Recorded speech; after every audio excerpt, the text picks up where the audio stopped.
بسم الله والحمد لله والصلاة والسلام على رسول الله وعلى آله وصحبه ومن اتبع هداه أما بعد. Aujourd'hui, le 21 du mois de Ramadan de l'année 1441 après la hijra de notre prophète Mohammed sallallahu alayhi wa sallam, nous entamons la 7e assise concernant le résumé, la traduction et la notation au livre de Cheikh al-Allama Salih al-Fawzan intitulé Al-Mulakhas al-Fiqhi, le conseil jurisprudentiel. Nous sommes toujours dans le chapitre du jeûne et le sous-chapitre concernant les annulatifs du jeûne. Nous étions arrêtés au 4e annulatif qui a été rappelé ici par Cheikh Hafizahullah Ta'ala, qui est le fait de faire sortir le sang du corps par la hijama, qui peut être parfois appelée saignée. La saignée étant un terme, entre guillemets, la saignée étant un terme non exact pour désigner le hijama, puisque la pratique qui est appelée saignée ne correspond pas à la pratique de la hijama. La hijama serait traduit de l'arabe vers l'anglais par cupping therapy, c'est-à-dire la thérapie par les ventouses, et ce qui évolue ici c'est la thérapie par les ventouses humides ou scarifiées. C'est-à-dire la différence entre les ventouses sèches et les ventouses scarifiées, c'est-à-dire le fait de scarifier la peau et de faire sortir le sang par les ventouses, qui était une pratique connue depuis bien sûr très longtemps et qui était connue à l'époque du prophète Mohammed sallallahu alayhi wa sallam et de ses compagnons dans la péninsule arabique et autour d'elle. Et c'est une pratique qui est pratiquée walillahi alhamd jusqu'à aujourd'hui et qui autour d'elle ces dernières années a connu un engouement particulier, et avant cela est une pratique qui est pratiquée par les musulmans depuis l'époque du prophète sallallahu alayhi wa sallam, et ce dernier ayant fait son éloge dans nombre de hadiths. Ici, nous ne nous attarderons pas sur la hijama, nous reviendrons peut-être dessus sur un cours à venir, incha'Allah ta'ala. Donc le Cheikh Hafidahullah ta'ala dit, le 4e parmi ces annulatifs qu'il a rappelé dans ce livre Al-Mulakhas al-Fiqhi, c'est le fait de faire sortir le sang du corps par la hijama, par al-fasd, c'est ceci qui pourrait être appelé la saignée, à raison, ou le fait de faire sortir le sang pour faire un don du sang, pour aider et secourir un malade. Le cheikh de dire que tout ceci annule le jeûne. Ici nous annoterons que concernant la sortie du sang par el hijama ou autre, il y a autour de cela un khilaf, une divergence auprès des gens de science, et je ne souhaite pas parler autour de ce khilaf car il demande une explication qui pourrait prendre du temps et qui pourrait être difficile à comprendre pendant ces cours, qui visent à expliquer brièvement les règles du jeûne. Donc nous reviendrons peut-être sur cela dans un autre cours, incha'Allah ta'ala. Voici la traduction de la parole de Cheikh al-Fawzan Hafidahullah ta'ala, ceci est son avis, et ceci est l'avis dans le madhab de l'imam Ahmed rahimahullah ta'ala, et ceci est l'avis de nombre de grands savants contemporains concernant en particulier le hijama ou al-fasd, c'est-à-dire la saignée et la thérapie par les ventouses. Et il y a autour de cela, comme je l'ai dit, une divergence qui est de taille et qui est à prendre en compte et qui est à expliquer. Mais ici, le but n'est pas de s'étaler sur ce sujet, donc nous passerons sur cela. Puis le cheikh de dire, en ce qui concerne le fait de faire sortir un petit peu de sang, comme le sang qui sort au moment des analyses, lorsque nous faisons une analyse médicale, comme cela, le sang qui sort en petite quantité, ceci n'a aucun effet sur le jeûne d'une personne. Le cheikh de dire que, comme cela, le sang qui sort sans préméditation, c'est-à-dire à l'inverse du choix d'une personne, sans que ce dernier l'ait choisi, comme le sang qui sortira dans un écoulement de sang nasal, ou le sang qui sortira d'une blessure, ou le sang au moment de se faire arracher une dent, tout ceci n'a aucun effet sur le jeûne. Le cinquième de ces annulatifs qui a été évoqué ici par Cheikh Al-Fawzan, hafidahullah ta'ala, le fait de se faire vomir, at-taqayyu. Puis le cheikh d'expliquer ce qu'est at-taqayyu. Il dit que c'est le fait de faire sortir de l'estomac de la nourriture ou de la boisson par la bouche, comme nous l'avons dit, avec préméditation. Et le cheikh de dire ceci est celui qui annule le jeûne. Alors que lorsque du vomi sort sans que la personne ne l'ait prémédité, et voulu, eh bien ceci n'a aucun impact sur son jeûne.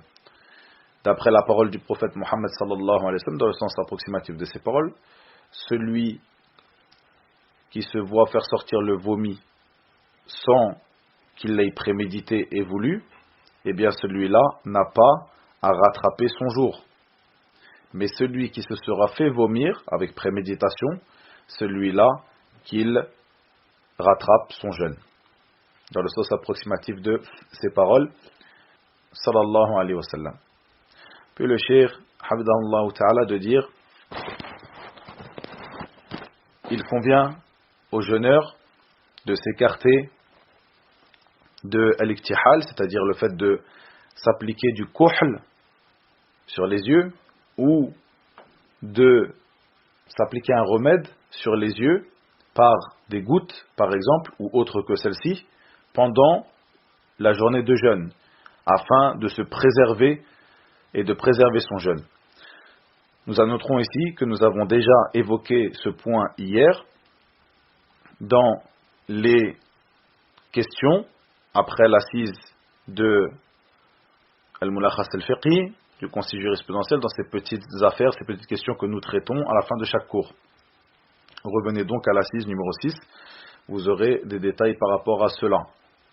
Puis, Al-Cheikh, hafidahullah ta'ala, de dire, le jeûneur ne doit pas exagérer lorsqu'il fait al-madmada, c'est-à-dire la gargarisation, ou al-istinshaq, c'est-à-dire le fait d'aspirer, d'expirer donc l'eau par le nez, bien sûr, au moment de al-wudu, de la purification rituelle.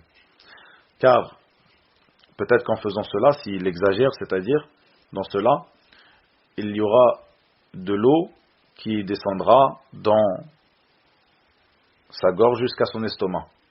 Et comme ceci, le prophète sallallahu alayhi wa sallam a dit, dans ce hadith qui est connu, hadith al-Aqit, radiyallahu anhu, où il dit, exagère dans l'istinshaq, c'est-à-dire le fait d'aspirer de l'eau par le nez, pendant que tu fais al-wudu, la purification rituelle, sauf si tu es en état de jeûne.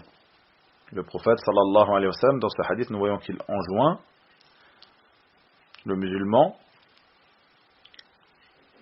à exagérer dans al-istinshaq, c'est-à-dire le fait d'aspirer l'eau par le nez au moment de faire al-wudu, la purification rituelle, sauf en cas où ce dernier est en état de jeûne. Donc, ceci fait partie des choses qu'il ne convient pas de faire pour le jeûneur.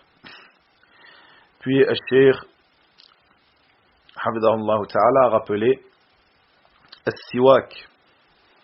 As-siwak, que vous connaissez tous, donc cette, entre guillemets, brosse à dents naturelle fait en bois de arak, que vous connaissez tous. Il dit, as-siwak n'a pas d'impact sur le jeûne, mais plutôt il est recommandé. Et il est indiqué pour le jeûneur comme pour autre que lui, au début de la journée de jeûne et à la fin de la journée, c'est-à-dire pendant toute la journée de jeûne, d'après l'avis le plus juste. Puis le cheikh de dire, et si il en vient à ce que de la poussière ou une mouche parvienne à la gorge de quelqu'un, dans la gorge de quelqu'un, c'est-à-dire de la poussière vole et arrive dans la gorge d'une personne, ou une mouche, eh bien ceci n'a aucun impact sur son jeûne. Puis le cheikh de dire, il est obligatoire pour le jeûneur de s'écarter du mensonge, de s'écarter de la médisance, de s'écarter des mauvaises paroles, des insultes. Et si l'un d'entre les gens insulte cette personne, ce jeûneur, ou lui tient des mauvais propos, qu'il lui dise « Inni sa'im » je suis en état de jeûne, comme nous avions vu cela parmi les azkar, parmi les invocations qui sont légiférées pendant la journée de jeûne. Revenez à cette assise, voici l'assise qui portait où j'expliquais donc les invocations qui étaient en relation avec le jeûne. Puis le cheikh de dire, il y a certes certaines personnes qui peuvent aisément délaisser la nourriture et la boisson, mais le fait de délaisser ce qu'ils ont eu comme habitude parmi les paroles et les actions, qui sont des mauvaises paroles et des mauvaises actions, eh bien ceci n'est pas aussi aisé pour eux. Et le cheikh de dire, et c'est pour cela que certains parmi as-salaf ridwanullahi alayhim, parmi nos pieux prédécesseurs, disaient le jeûne le plus facile est le fait de délaisser la nourriture et la boisson. Puis le cheikh de dire, il convient donc aux musulmans de craindre Allah tabaraka wa ta'ala et de lui vouer une peur révérentielle et de sentir en lui la grandeur de son Seigneur, de sentir que ce dernier, subhanahu wa ta'ala, sait tout ce qu'il fait à n'importe quel instant et de n'importe quelle manière. Il lui conviendra donc de préserver son jeûne des annulatifs et des choses qui viendront en diminuer la récompense, afin que son jeûne en soit valide. Puis le cheikh de terminer ce chapitre en disant qu'il convient au jeûneur d'occuper ses journées, d'occuper son jeûne par le rappel d'Allah, par la lecture du Coran, par le fait de faire beaucoup d'œuvres surérogatoires, de prières surérogatoires. Comme cela, le cheikh rappelle que certains, ou plutôt il rappelle que nos prédécesseurs, lorsque ils jeûnaient, ils s'asseyaient dans les mosquées et ils disaient, nous préservons ainsi notre jeûne et nous ne médisons personne. Comme cela, le prophète sallallahu alayhi wa sallam a dit, dans le sens approximatif de ces paroles, celui qui ne délaisse pas qawl az-zur, ici, ce sont toutes les mauvaises paroles, comme mensonge, comme le fait de faire un faux témoignage, de tenir de mauvaises paroles. Bien, le prophète sallallahu alayhi wa sallam a dit, celui qui ne délaisse pas cela, et le fait d'œuvrer en fonction de cela, de ces mauvaises paroles, de ce mensonge, etc., eh bien celui-ci, Allah, n'a pas besoin qu'il délaisse sa nourriture et sa boisson. Peut le cheikh de dire comme cela, la personne ne pourra se rapprocher pleinement d'Allah Ta'ala en délaissant des passions qui sont licites en dehors du mois de Ramadan, c'est-à-dire la nourriture, la boisson, les relations intimes, seulement après se rapprocher de lui, tabaraka wa ta'ala, en délaissant ce qu'il a interdit à tout moment, pendant le mois de Ramadan et hors mois de Ramadan.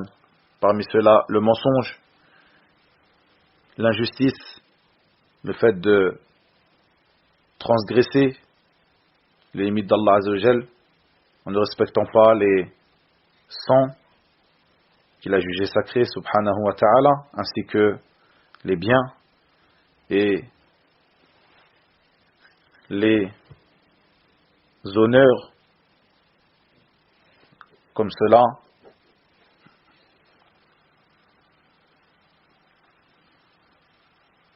Il fut rapporté plusieurs athar rapportés de As-Sahaba et de As-Salaf qui montrent cela. Ceci est une annotation de ma part.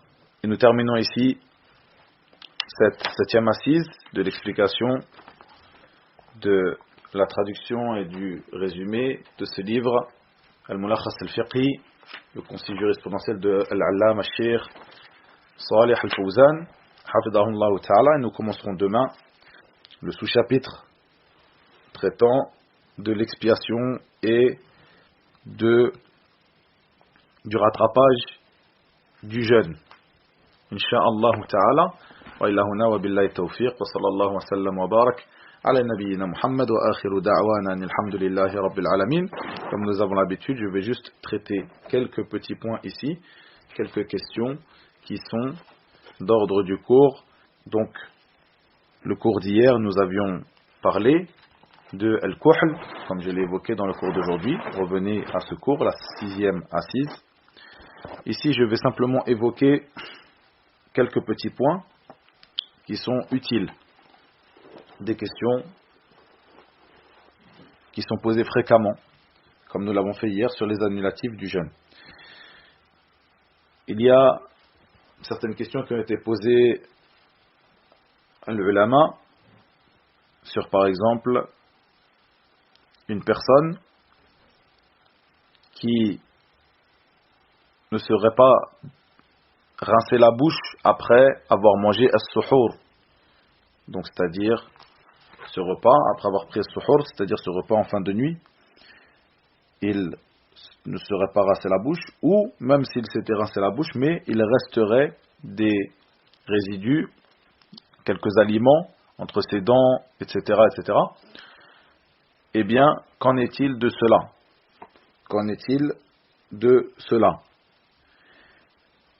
Les ulama qui ont répondu à cette question, comme Cheikh Ibn Uthaymin par exemple, ont dit que cette personne, ce qui lui convient, c'est d'extraire ces aliments de sa bouche, c'est-à-dire de les recracher.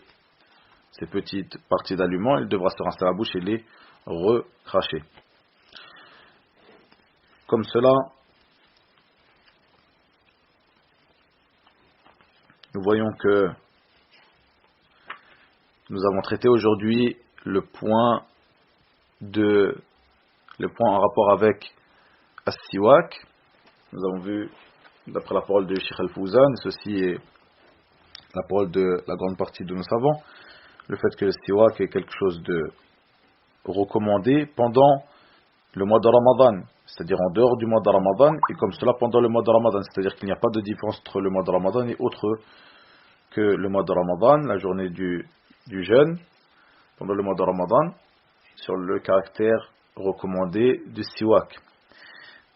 On pourrait se poser la question, et c'est une question qui a bien évidemment été posée, sur le dentifrice. Nous voyons que la plupart de nos savants, dans leur fatawa, Cheikh Ibn Baz, Cheikh Ibn Uthaymin et autres, nous voyons qu'ils disent qu'il n'y a pas de mal à utiliser le dentifrice pendant la journée du jeûne, mais qu'il est préférable de l'éviter. Certains, en tout cas parmi les savants, comme Cheikh Ibn Uthaymin, nous trouvons dans certaines de ses fatawa où il dit qu'il est préférable de l'éviter, de l'utiliser le soir. Mais il dit que ce dernier ne rompt pas le jeûne et ne l'invalide pas. Comme cela, une dernière question, et nous allons nous arrêter sur cela. Une personne qui humidifiera sa bouche en gargarisant un petit peu d'eau, c'est-à-dire qu'il avait la bouche sèche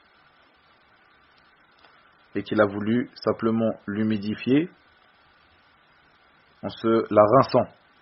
eh bien, nous voyons que le fatawa des gens de sens tendent vers le fait que ceci n'annule pas le jeûne. Et il fut même questionné certains savants, comme Cheikh Ibn Uthaymin, rahimahullah, par exemple, sur le fait qu'une personne qui fait cela, si un petit peu d'eau rentre involontairement dans sa gorge, descend dans sa gorge involontairement, eh bien, Cheikh Ibn Uthaymin, rahimahullah, de répondre que ceci n'invalide pas son jeûne, car il ne l'a pas fait exprès. وإلى هنا وبالله التوفيق وصلى الله وسلم وبارك على نبينا محمد وآخر دعوانا الحمد لله رب العالمين.